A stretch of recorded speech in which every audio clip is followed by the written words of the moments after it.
In the end, Arsenal lost one of their greatest talents of the post-Invincibles era for nothing, and it feels like a relief. They will be paying Mesut Ozil to go away.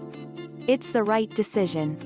That is not a comment on the quality of the 31-year-old, which is simply unknowable after nearly a year without a competitive minute. It is rather that having a figure as big as the club on its peripheries created a tension around Arsenal, their supporters and Ozil that was not conducive to success for anyone. On Instagram, Arsenal have 18.8 million followers on their official account. Their best paid player has 23.2 million. The same is true on Twitter, where Ozil beats his employer's 25.7 million to 16.9 million. At times the Emirates Stadium felt rather like a medieval kingdom, where the barons held as much sway and influence as the king.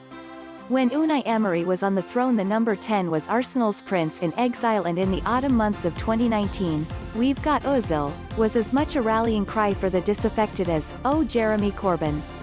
Who knows, maybe if supporters had been in stadia in 2020, the battle cry might have been struck up again amid Mikel Arteta's most trying moments.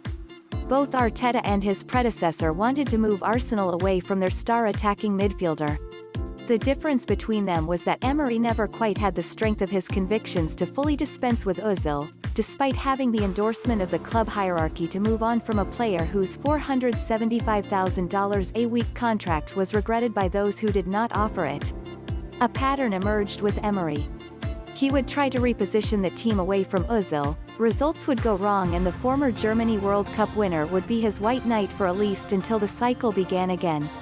Arteta's approach was rather more forthright, as he removed any temptation from his path at the start of this season by not naming him in the Premier League or Europa League squads.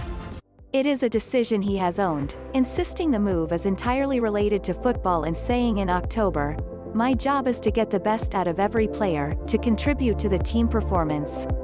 Here I feel at the moment, today, that I have failed. I want the best possible Mesut for the team. And in some moments I was able to get close to that, and at the moment I have not been able to do it because I have to make the decision to leave him out of the squad." He had made an effort to reintegrate Ozil on his appointment with the club's best-paid player, starting every Premier League game between Arteta's appointment and the season's COVID pause in March. But when he felt his No. 10 was not performing to the standard required in training, the consistent internal view as to why he was not featuring, he would not waver even when it was clear that Arsenal could use a player like Ozil to address their creative issues. With Arsenal struggling to create an open play and Ozil not getting chances, conspiracy theories were rampant.